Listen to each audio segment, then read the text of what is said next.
Mi aspiración, me gustaría llegar a ver el centenario del Celta.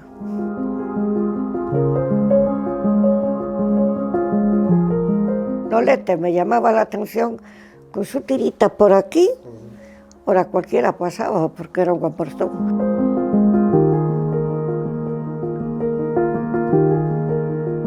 Hubo temporadas preciosas, bonitas. En un partido que me acuerdo con el Bilbao, que tenía aquella toda, como se decía, la cra de la cra, y me acuerdo que la primera parte, en un momento nos metieron 3 goles, pero llegó la segunda vuelta. Yo no me acuerdo si fuera Paíño, fueron de los del Pino, uno de los...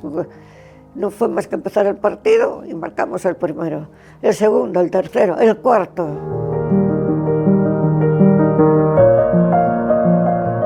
A mí la pandemia me causó un bajón muy grande. Yo iba tranquilamente, me cogía el autobús, me iba hasta el Calvario, hasta donde fuera, y venía a pie tranquilamente.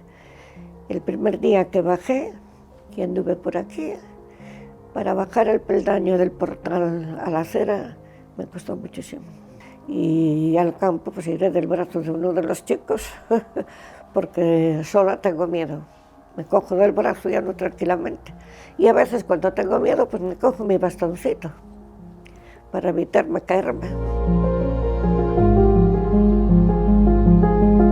Emocionada pensando, vuelvo a repetir, en domingo. Sé que lo voy a pasar un poquito sentimental.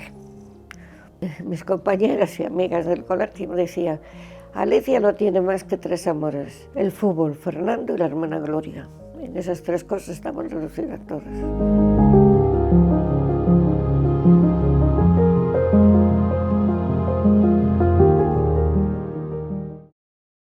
Y es lo que hay, esta es la vida de Alicia.